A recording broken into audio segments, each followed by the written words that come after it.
Hey everybody, you are about to watch an amazing episode of Impact Theory with David Goggins. I love this episode more than I can tell you. I absolutely am blown away by David Goggins himself, but I want to give a full disclaimer. First of all, this man swears a lot, and when I say that, you know it's an issue. So if you have kids around you, now would be the time to get them out. Also, his worldview is ultra hardcore. I'm not recommending that everybody do what he does, which is pretty extreme, but I just wanted to give everybody a full warning ahead of time. But I think this man is incredible. But let it be said, you have been warned. And now, welcome to Impact Theory with David Goggins.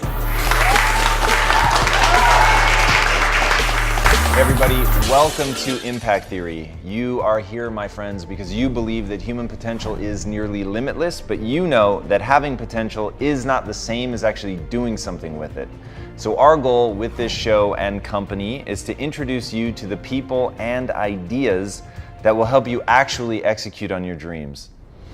All right. Today's guest is widely considered to be the toughest man on the planet and one of the greatest endurance athletes of all time. But if you're tempted to dismiss him as the product of amazing genetics, great parenting, or even performance-enhancing drugs, think again.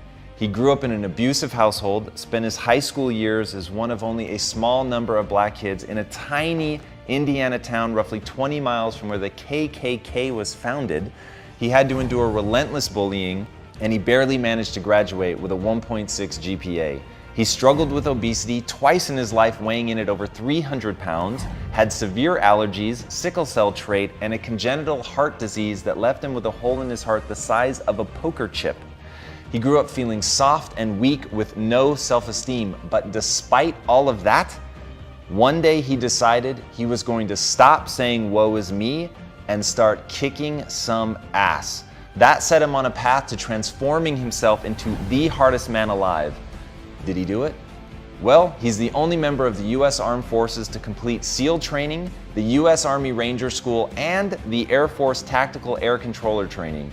He's completed the infamous Destroyer of Men known as Hell Week 3 times, including 2 in a single year, and one that he started and finished with multiple stress fractures and a hernia.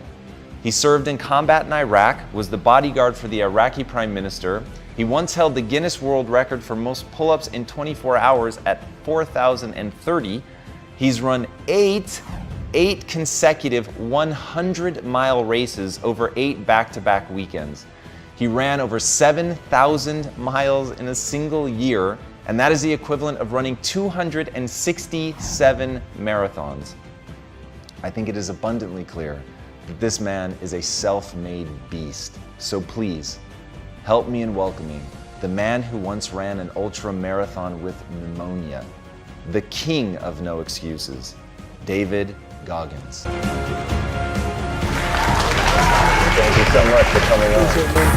Thanks for having me. My pleasure, I assure you. The things that you've done are absolutely incredible, but what I find fascinating is if you just read your litany of things that you've accomplished, you do just assume, oh, you must be really gifted. You're shredded, you're in great shape, but when you see the before picture, it's pretty startling. Right. So what was that moment like, looking in the mirror the day you decide, okay, wait, enough is enough? Well, it was pretty crazy for me. It took a while to get to that point where enough was enough. What happened, I came home one night from work spraying for cockroaches. And long story short, I turned on the Discovery Channel. I saw some guys going through Navy SEAL training. And they were going through Hell Week and they were getting their ass just beat. You know, in and out of the water, guys ringing the bell. They were just suffering. And I was weighing like 297 pounds. And I had to make a change in my life. You know, I was at an all-time low and I wasn't going anywhere. And I was exactly what everybody said I was going to be, which was nothing. So I had to make a change. What was it about seeing suffering? That's really interesting, and I actually get it, but I want to hear you explain it. Why suffering was the thing that triggered that thought? Well, for me, growing up, I came from a horrible background. I got called nigger every day of my life growing up, lived in a small town. The Klan headquarters at that time was about 20 minutes from where I lived. One of the high ups in the KKK, son, sat behind me in 2 classes, so he called me nigger all the time. Got my first car, they spray painted nigger, we're gonna kill you on it. So I was just an insecure, scared kid. And the only way I could find myself was through putting myself through the worst thing possible.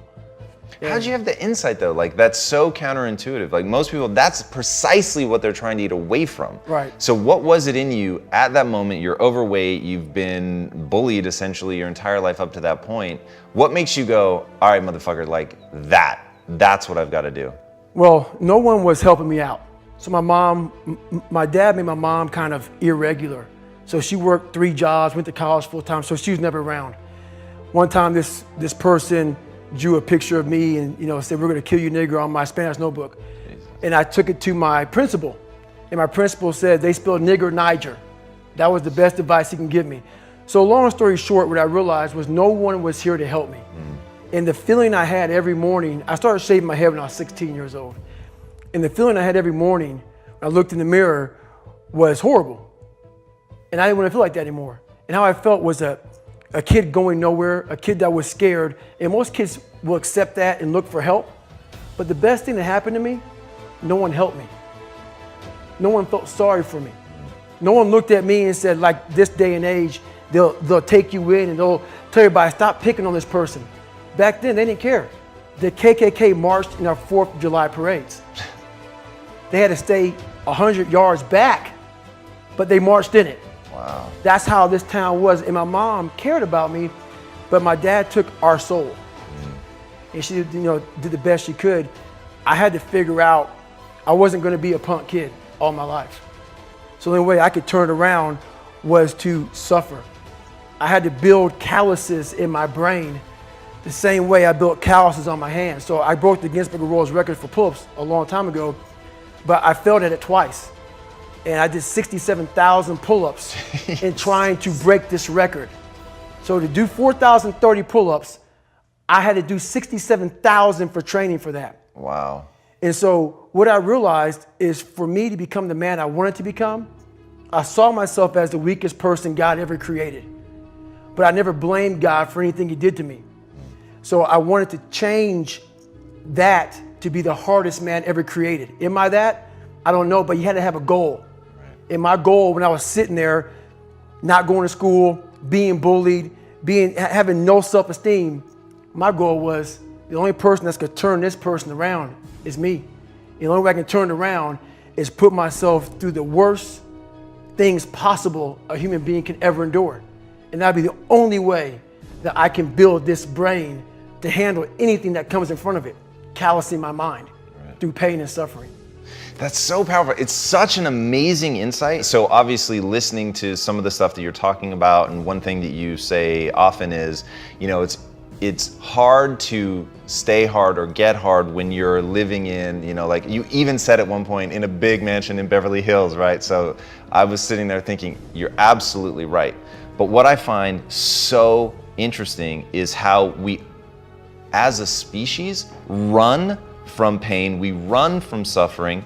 And one of the reasons, I've talked about this before, but one of the reasons my wife and I don't have kids is I firmly believe that you need something that is brutal, is difficult, is hardship. It knocks you off center. It makes you feel bad, because in the process of rebuilding and clawing back from that, climbing up, then you can become something. But unless you've been tested, unless you've gone through the ringer, you've got no hope. So how do you take somebody that you love and force them through that? And I think that what you've done is maybe the ultimate expression of that, which is how do you put yourself through it, right? You didn't have to do any of that. So in the end, like, what would your advice be to that 16-year-old kid who's staring in the mirror, does not like what he sees, but is still running from adversity? Well, my biggest advice to him is that, first of all, he won't like what I say to him, because I'm gonna say the exact opposite of what today's world is saying.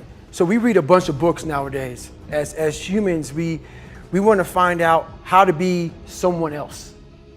What we don't do is we don't go inside. So literally turn yourself inside out. Read the book that's like we're writing a book every day of our lives, but we never read that book. So what I would challenge this young man or young woman to do is you have to look inside of yourself to see what you really want. What are you passionate about? We use these words and these little phrases of only the strong survive and all this other crap. They're all just fucking words. I get so tired of hearing people just talking. Like right now, someone may think Goggins is just talking. You don't know me. So when I speak from passion. I speak from experience. I speak from suffering.